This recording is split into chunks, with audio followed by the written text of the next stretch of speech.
Los trillizos no respondían, hasta que vieron a la mucama y el por qué es. Los trillizos no respondían, hasta que vieron a la mucama y el por qué es. En la exclusiva colonia Lomas de Chapultepec, en Ciudad de México, el doctor Rodrigo Santibáñez, neurocirujano de prestigio internacional, enfrentaba el caso más imposible de su vida profesional: sus propios hijos. Mateo, Santiago y Sebastián, trillizos idénticos de apenas 4 años, habían dejado de responder a cualquier estímulo externo hacía exactamente 8 meses. No hablaban, no reían, no lloraban, simplemente existían, como 3 estatuas de porcelana que respiraban pero no vivían. Los mejores pediatras, psiquiatras infantiles y neurólogos del continente habían examinado a los niños sin encontrar explicación médica. Sus cerebros funcionaban perfectamente. No había trauma físico, ninguna lesión neurológica, ninguna condición genética que justificara aquel estado catatónico. Era como si los 3 hubieran decidido simultáneamente desconectarse del mundo. Pero cuando una empleada doméstica de 32 años, con manos curtidas por el trabajo y ojos llenos de tristeza antigua, cruzó el umbral de aquella mansión de mármol y cristal, algo imposible sucedió. En su primer día de trabajo, mientras limpiaba el salón principal, tarareando bajito una canción de cuna que había cantado a un hijo que nunca llegó a conocer, los 3 niños bajaron las escaleras por primera vez en meses. Se quedaron parados en la puerta, observándola con una intensidad que nadie había visto en sus ojos desde el día en que su madre desapareció sin dejar rastro. ¿Qué tenía aquella mujer sencilla, con su uniforme remendado y su corazón partido en 1000 pedazos, que toda la ciencia médica no había logrado ofrecer? La respuesta te dejará sin palabras y te hará creer nuevamente en los milagros que solo el amor puede crear.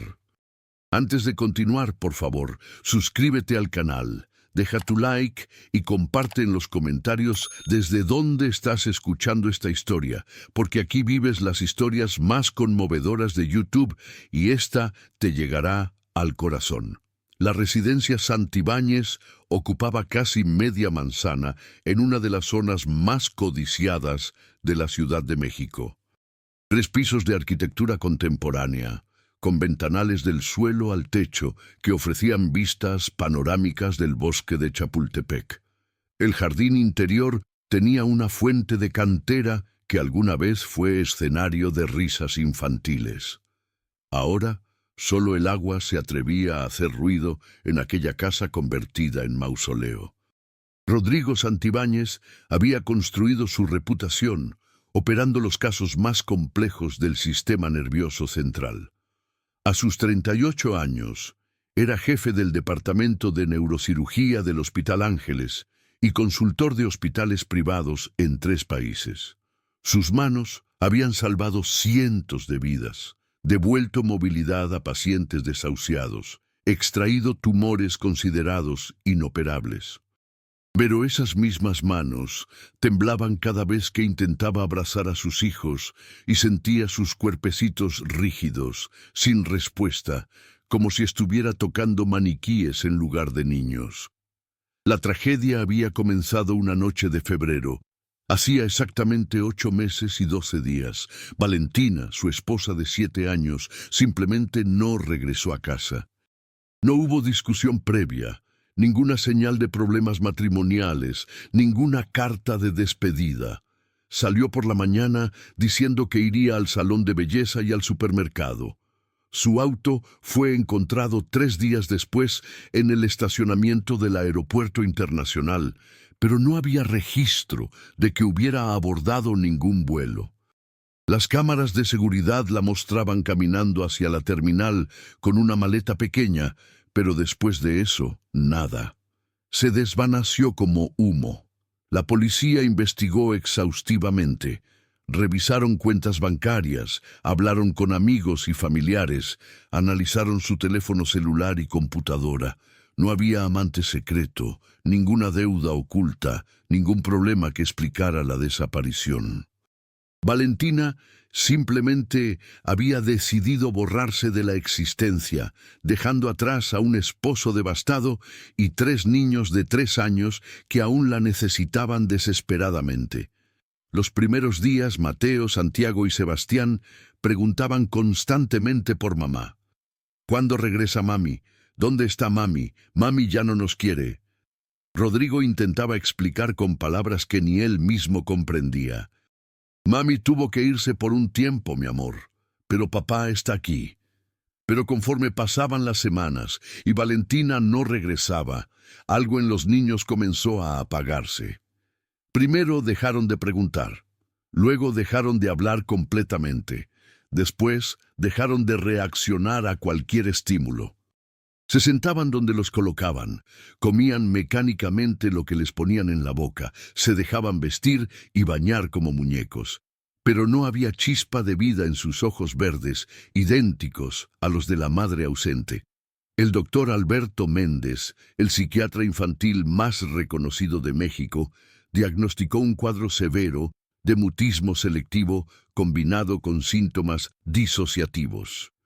Es una respuesta extrema al abandono materno, explicó a Rodrigo en su elegante consultorio de Polanco. Los niños experimentaron la desaparición de la madre como una muerte, pero sin el cierre que proporciona un funeral. Sus mentes infantiles no pueden procesar esa pérdida, entonces simplemente se apagaron como mecanismo de defensa. ¿Cuánto tiempo durará esto?, preguntó Rodrigo, sintiéndose completamente impotente a pesar de todos sus conocimientos médicos. No hay manera de saberlo. He visto casos que se resuelven en semanas y otros que duran años. Necesitan terapia intensiva, pero sobre todo necesitan sentirse seguros nuevamente. Necesitan reconstruir la confianza en que las personas que aman no van a desaparecer. Rodrigo contrató un equipo completo de especialistas. 3 terapeutas ocupacionales venían diariamente para trabajar con los niños. Una psicóloga infantil especializada en trauma realizaba sesiones de juego terapéutico. Un neurólogo pediatra monitoreaba constantemente su desarrollo cerebral. Un nutriólogo supervisaba su alimentación. Todo el arsenal de la medicina moderna estaba a disposición de aquellos 3 niños, pero nada funcionaba.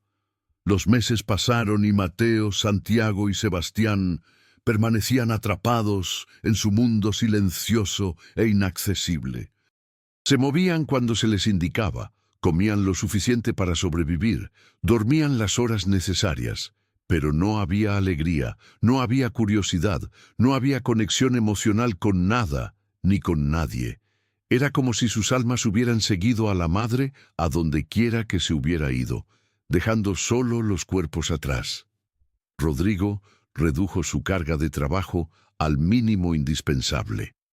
Canceló conferencias internacionales, rechazó casos que habrían sido el pináculo de su carrera, dejó de publicar investigaciones, pasaba cada momento libre intentando conectar con sus hijos, buscando desesperadamente alguna señal de que seguían ahí dentro, esperando regresar. Les leía cuentos que antes adoraban, pero no había reacción. Ponía sus películas favoritas, pero miraban la pantalla con ojos vacíos. Intentaba jugar con sus juguetes preferidos, pero no mostraban interés. Era como intentar abrazar al viento. La casa, que había contratado a una decoradora italiana para crear espacios perfectos para una familia joven, ahora se sentía como un hospital de lujo. Había empleadas que se encargaban de la limpieza, una cocinera que preparaba comidas nutritivas que nadie disfrutaba, 2 nanas de tiempo completo que cuidaban a los niños con profesionalismo, pero sin poder penetrar su caparazón invisible. Doña Refugio, el ama de llaves que llevaba 15 años con la familia, había sido quien mantuvo cierta estabilidad durante la crisis. A sus 58 años, Era una mujer eficiente y maternal que había ayudado a criar a Rodrigo mismo cuando su madre trabajaba. Conocía cada rincón de aquella casa, cada preferencia de la familia. Pero incluso ella, con toda su experiencia y cariño, no lograba sacar a los niños de su encierro emocional. Don Rodrigo le había dicho una tarde mientras preparaba la cena: necesita contratar más ayuda. Yo ya no puedo con toda la casa y las niñeras necesitan apoyo. Los niños requieren atención constante. Rodrigo sabía que tenía razón. La casa de 800 metros cuadrados necesitaba mantenimiento continuo y las niñeras estaban agotadas por el peso emocional de cuidar niños que no respondían. Busca a alguien, doña Refugio, alguien de confianza. Ya no sé qué más hacer. Fue así como el nombre de Lucía Morales llegó a la mansión Santibáñez. Doña Refugio la conocía de la iglesia del barrio donde ambas vivían, en la colonia agrícola oriental, del otro lado de la ciudad. Lucía había trabajado como empleada doméstica durante más de 10 años en diferentes casas de Las Lomas y Polanco, siempre con referencias impecables. Pero había dejado de trabajar hacía 2 años, después de una tragedia personal. Ahora, necesitada de volver a trabajar para pagar deudas médicas, había aceptado la propuesta de doña Refugio. El martes por la mañana, a las 7:00 am, Lucía Morales atravesó el portón electrónico de la residencia Santibáñez, cargando una bolsa pequeña con sus pertenencias de trabajo y un corazón tan pesado que apenas podía respirar. A sus 32 años, parecía mayor. El sufrimiento había marcado su rostro con líneas prematuras alrededor de los ojos cafés. Sus manos, pequeñas pero fuertes, mostraban las huellas de años de trabajo doméstico. Callos, algunas cicatrices de quemaduras de la cocina, uñas cortas y funcionales. Vestía un uniforme rosa pálido que había comprado usado en el mercado, remendado con cuidado en las costuras. Su cabello negro, largo y lacio, estaba recogido en una trenza ordenada. No usaba maquillaje ni joyas, excepto una pequeña medalla de la Virgen de Guadalupe que colgaba de una cadena delgada en su cuello. 2 años atrás, Lucía había estado embarazada de 6 meses cuando su esposo, Miguel, electricista de profesión, sufrió una descarga fatal mientras trabajaba en un edificio en construcción. El accidente la dejó viuda, devastada y con un embarazo de alto riesgo que requirió hospitalización prolongada. 3 semanas después del funeral, comenzó a sangrar. Los médicos hicieron todo lo posible, pero el bebé, un niño que habían decidido llamar Gabriel, nació muerto. Lucía pasó 6 meses sin poder levantarse de la cama, literalmente. Depresión severa, los doctores dijeron. Sus hermanas la cuidaron, la alimentaron, la obligaron a seguir viviendo cuando ella solo quería dejarse morir. Lentamente, muy lentamente, algo en ella decidió continuar. No por ella misma, sino porque Miguel no habría querido verla rendirse. Pero el embarazo y los tratamientos habían dejado deudas hospitalarias enormes. Su pequeño departamento de 2 cuartos en la agrícola oriental estaba hipotecado. Necesitaba trabajar, y el único trabajo que conocía era el servicio doméstico.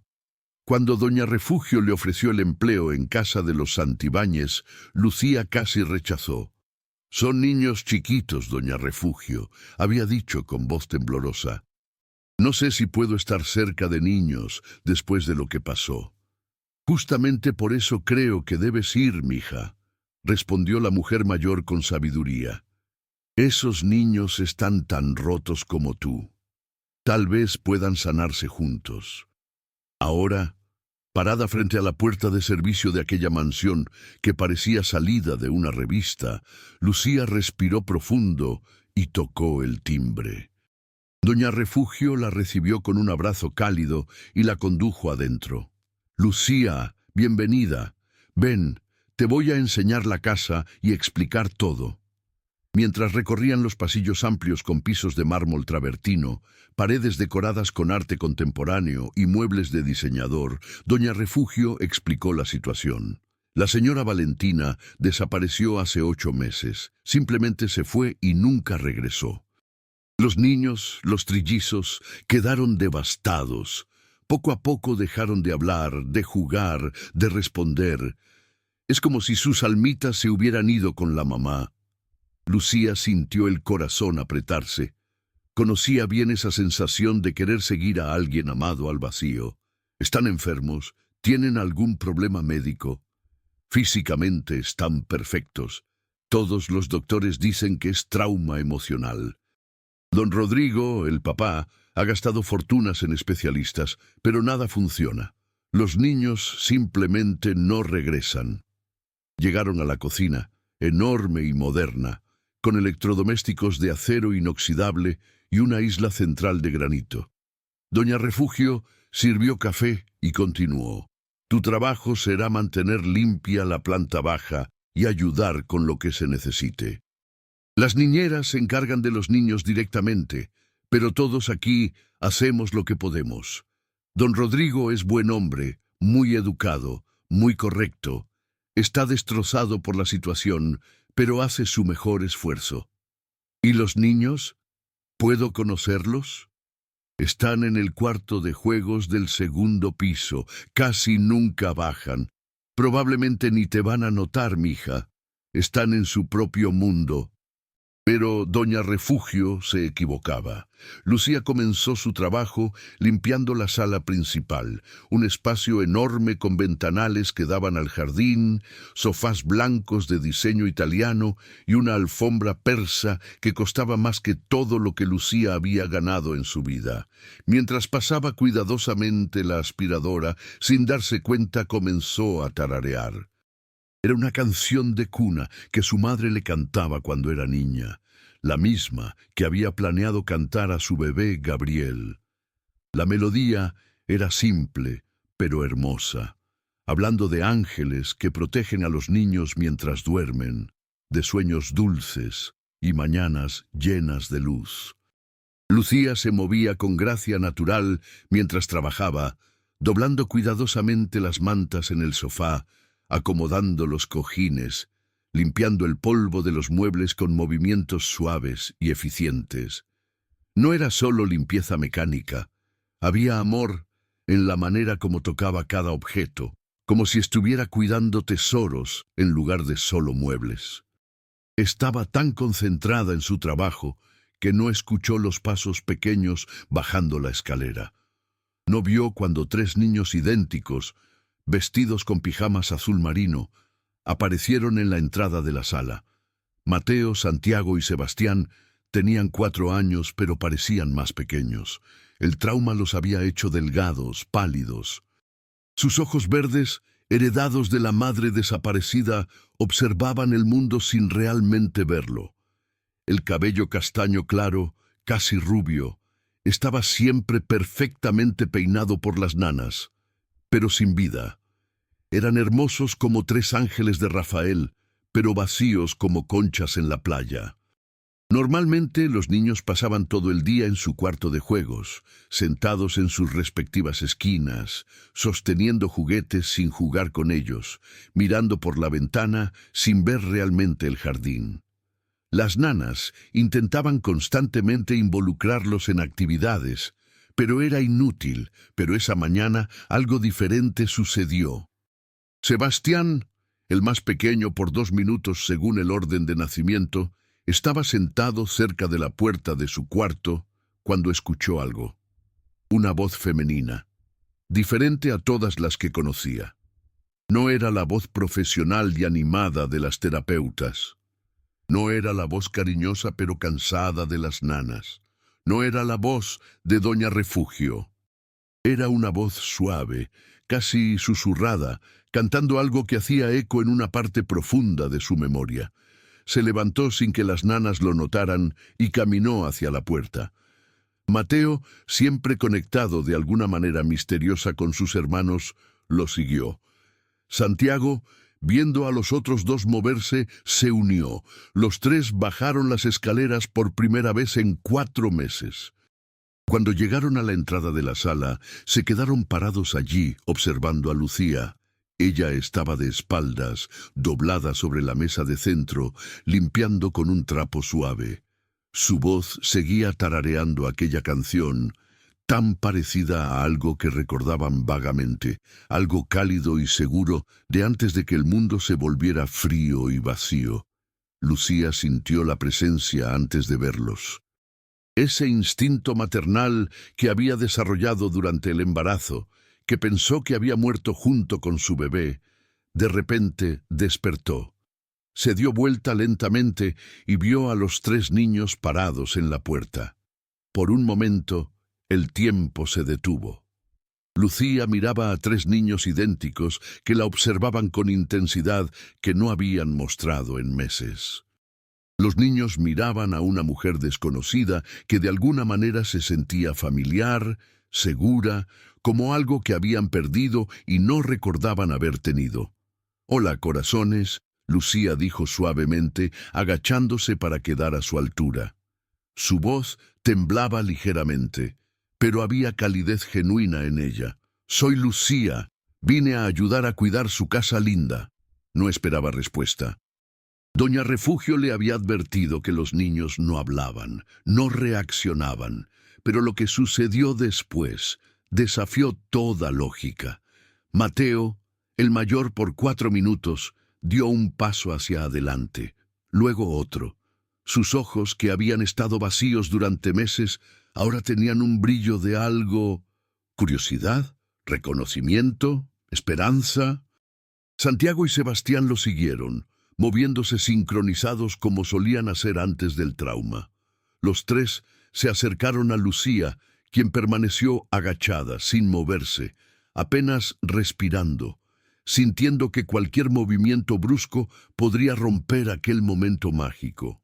Mateo extendió la mano y tocó el rostro de Lucía, sus deditos fríos explorando sus mejillas, como si estuviera verificando si era real. Santiago tocó su cabello, jalando suavemente la trenza.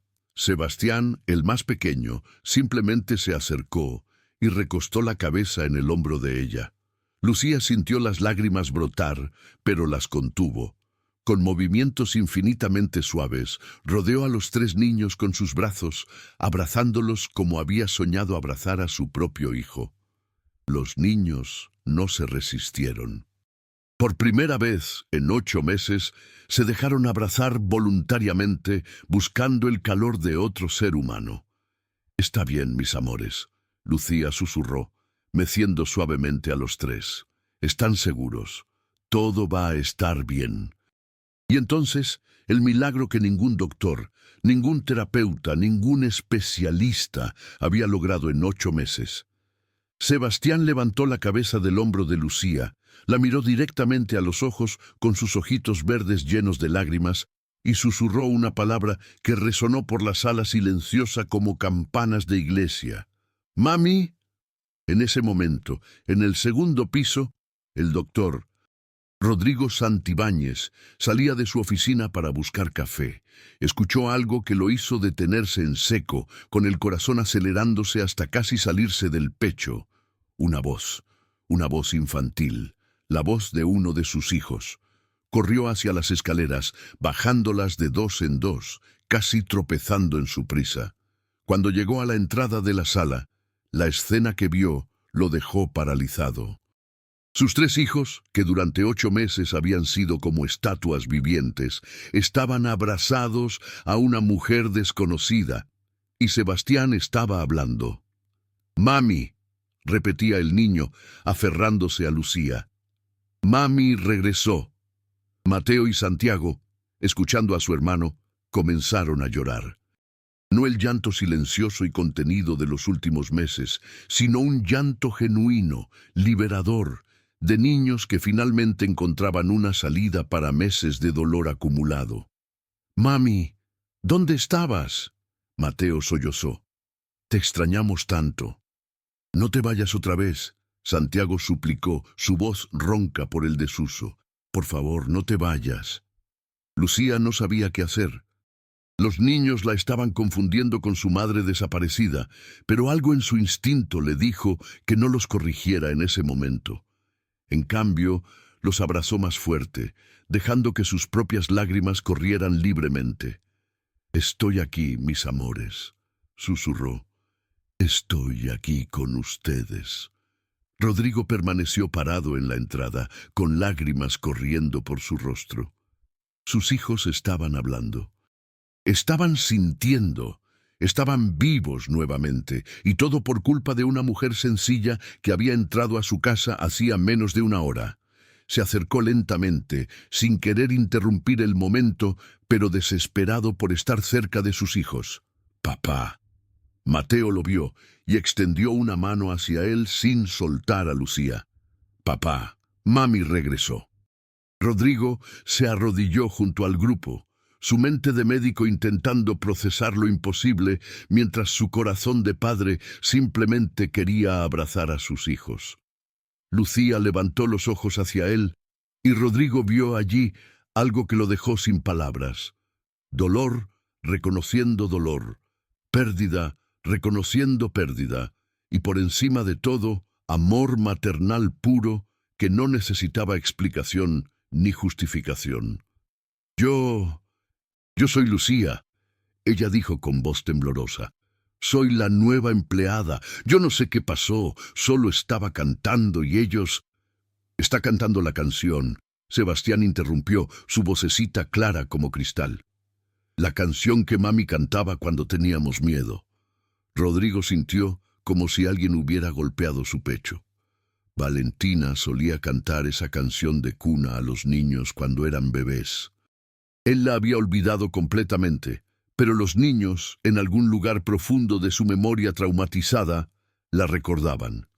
«Huele como mami también», Santiago agregó, respirando profundamente cerca del cuello de Lucía. «A flores y a seguridad». No eran flores. Lucía usaba un jabón barato de lavanda que compraba en el mercado. Pero para niños desesperados por recuperar a su madre, cualquier olor femenino y maternal se convertía en el perfume de la seguridad perdida. Doña Refugio apareció en la entrada de la sala, atraída por el ruido inusual. Cuando vio la escena, su mano voló a su boca en shock. «Dios mío», susurró, «están hablando». «Doña Refugio», Rodrigo dijo sin apartar los ojos de sus hijos, «llame al doctor Méndez. Dígale que venga inmediatamente. Los niños están despertando». Las siguientes horas fueron un torbellino de actividad. El doctor Alberto Méndez llegó en tiempo récord, trayendo consigo a 2 colegas especializados en trauma infantil.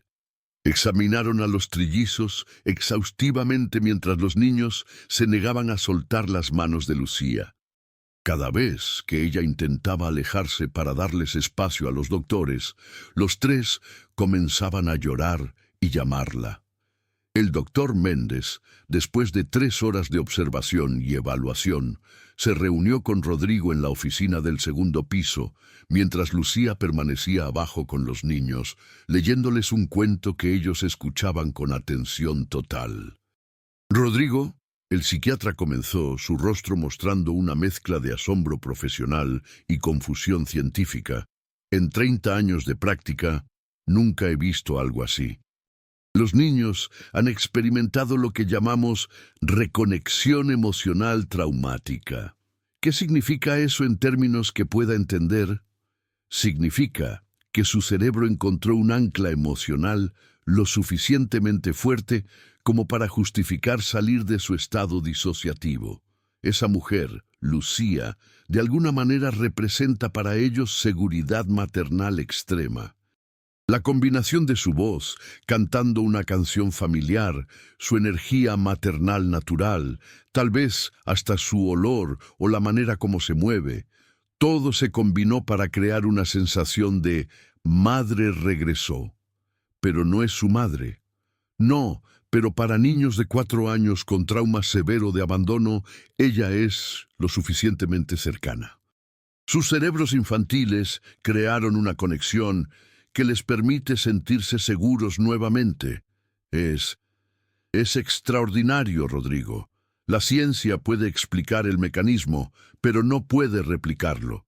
Intentamos durante meses hacer exactamente esto con terapia, medicamentos, técnicas especializadas, y ella lo logró sin siquiera intentarlo, solo siendo genuinamente maternal. ¿Qué hago ahora? Los niños piensan que ella es Valentina. No exactamente. Son más inteligentes de lo que crees. En algún nivel saben que no es la misma persona. Pero su necesidad de una figura materna es tan intensa que están dispuestos a transferir ese vínculo. El peligro es... Doctor Méndez hizo una pausa, eligiendo las palabras cuidadosamente. El peligro es que si ella se va ahora, si rompe este vínculo recién formado, los niños podrían sufrir un colapso aún más severo que el original. Rodrigo sintió el pánico apoderarse de su pecho. ¿Qué estás diciendo? Estoy diciendo que esa mujer acaba de convertirse en la pieza más importante de la recuperación de tus hijos. Necesitas asegurarte de que permanezca en sus vidas, al menos hasta que podamos trabajar en transferir gradualmente ese apego a ti y a otras figuras estables. Pero ella es solo una empleada doméstica. No puedo obligarla a quedarse. Entonces, necesitas convencerla, porque si se va mañana, Rodrigo, tus hijos podrían no recuperarse nunca. Esa noche, después de que las nanas finalmente lograran acostar a los trillizos, prometiéndoles repetidamente que Lucía regresaría por la mañana, Rodrigo encontró a la mujer en la cocina con doña Refugio. Estaba sentada en un banco, con una taza de té entre las manos temblorosas, viéndose completamente abrumada. «Lucía», Rodrigo dijo suavemente sentándose frente a ella, «necesito hablar contigo». Ella levantó los ojos, y Rodrigo vio allí miedo, confusión y algo más, culpa. «Don Rodrigo, lo siento tanto, no sé qué pasó. Yo nunca quise confundir a los niños, yo solo...» «No tienes que disculparte», la interrumpió gentilmente. «Acabas de hacer algo que decenas de profesionales no pudieron lograr en 8 meses. Devolviste la vida a mis hijos». «Pero me están llamando mamá. Piensan que soy su madre. Eso está mal, no es correcto. Lucía, ¿puedo preguntarte algo personal?» Ella asintió lentamente. «Doña Refugio me contó que perdiste a tu esposo y a tu bebé hace 2 años. ¿Es cierto?» Los ojos de Lucía se llenaron de lágrimas, pero asintió nuevamente. «Mi Miguel murió en un accidente de trabajo, y nuestro bebé, Gabriel, nació muerto 3 semanas después. Los doctores dijeron que fue el estrés, la tristeza. Lo siento mucho, no puedo imaginar ese dolor. Por eso no podía trabajar con niños». Lucía confesó, las palabras saliendo rápidamente como si hubieran estado contenidas demasiado tiempo.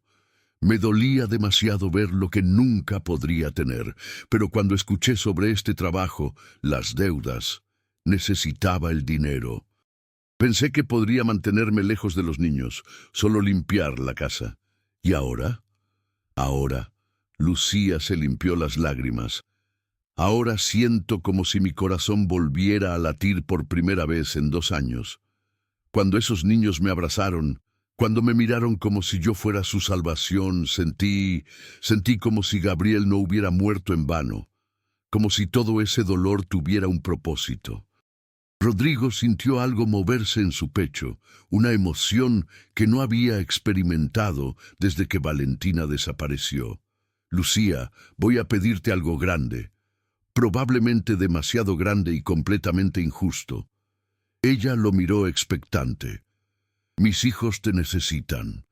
El psiquiatra dice que si te vas ahora, si rompes el vínculo que formaron contigo, podrían colapsar aún peor que antes. Necesito que te quedes. No solo como empleada doméstica, sino como figura materna para ellos, al menos hasta que podamos trabajar en su recuperación y transferir gradualmente ese apego. Don Rodrigo, yo no soy psicóloga, no sé cómo cuidar niños traumatizados. pero sabes cómo amarlos. Y eso es lo único que no pudimos darles en 8 meses. Te pagaré el triple de lo acordado. Tendrás tu propia habitación aquí. No tendrás que limpiar, solo estar con ellos. Ser la mamá que están desesperados por tener. Lucía cerró los ojos, luchando con emociones contradictorias. ¿Y qué pasa cuando se den cuenta de que no soy su verdadera madre? Cuando entiendan que solo soy una mujer a la que le pagan por estar aquí. Les diremos la verdad, de manera que puedan entender. Que su mamá Valentina se fue, pero que tú llegaste para amarlos igual. Los niños entienden más de lo que creemos. Doña Refugio puso su mano sobre la de Lucía. Mija, creo que Dios te puso en el camino de estos niños por una razón. Ellos te necesitan tanto como tú los necesitas a ellos. Lucía respiró profundo y asintió. Me quedaré, pero con una condición. Cuando llegue el momento de explicarles la verdad, lo haremos juntos y con honestidad completa. Trato hecho. Rodrigo extendió su mano y Lucía la estrechó, sellando un acuerdo que cambiaría sus vidas para siempre. Los siguientes meses fueron de transformación milagrosa. Mateo, Santiago y Sebastián florecieron bajo el cuidado de Lucía. Volvieron a hablar constantemente, haciendo las 1000 preguntas que hacen los niños de 4 años. Volvieron a jugar, a reír, a correr por el jardín.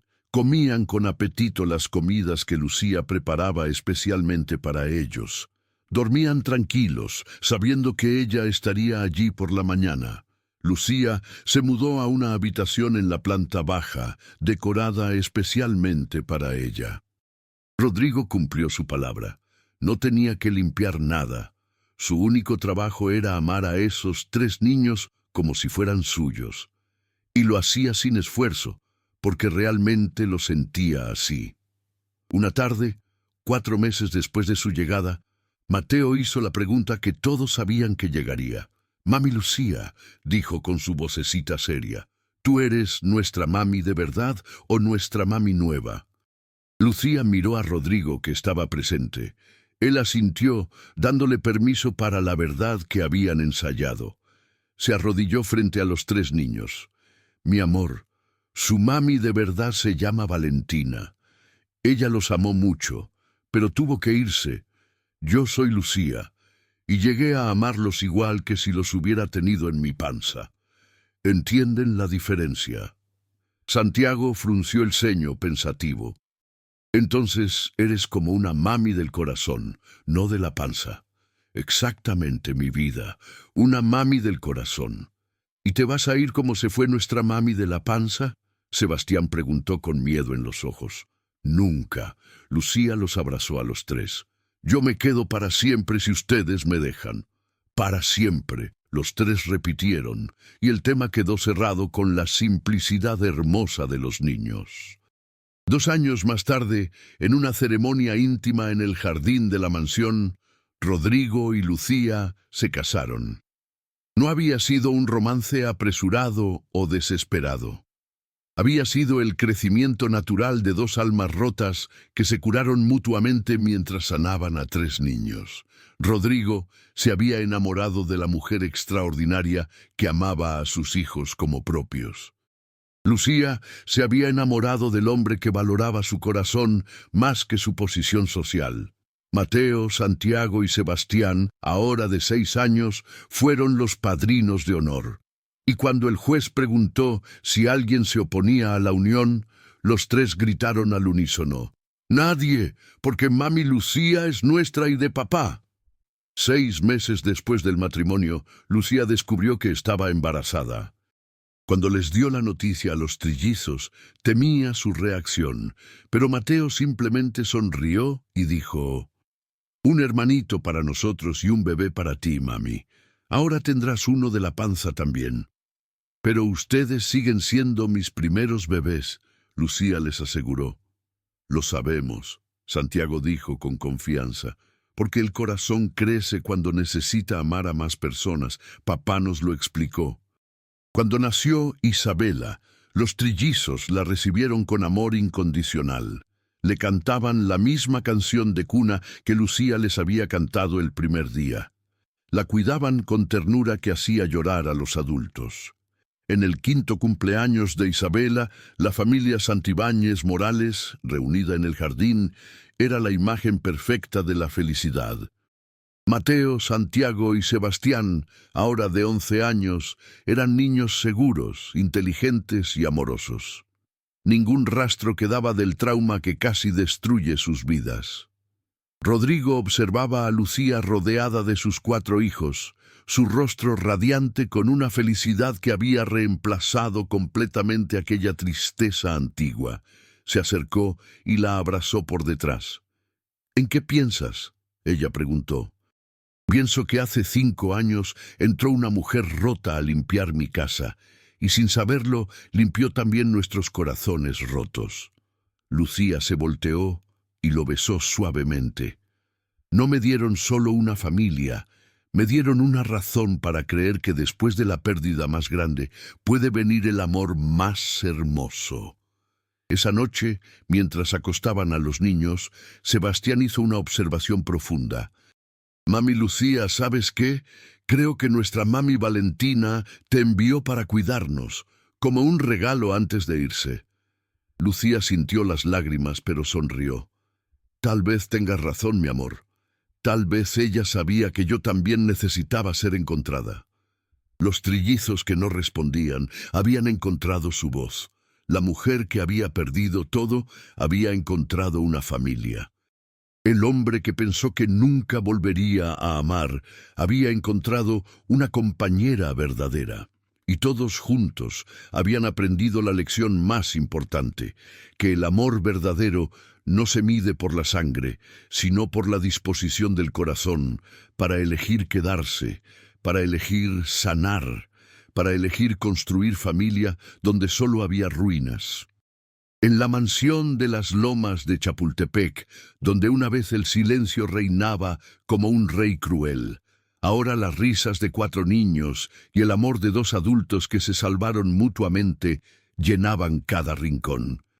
Y si alguien preguntaba por qué los trillizos finalmente respondieron, la respuesta era simple: porque una mujer con el corazón roto pero no derrotado llegó cantando una canción de esperanza, y ellos reconocieron en ella lo que más necesitaban: una madre que eligiera amarlos, no por obligación, sino por el milagro inexplicable de la conexión entre almas que necesitan sanarse mutuamente. ¿Y tú? ¿Crees que el amor verdadero puede sanar cualquier herida? Que a veces las personas correctas llegan disfrazadas de simples empleadas. Comparte tu opinión en los comentarios. Si esta historia tocó tu corazón, suscríbete al canal y activa la campanita para más historias que te recordarán que los milagros existen cuando abrimos el corazón. Y no te pierdas el próximo video recomendado. Otra historia de amor y superación te espera.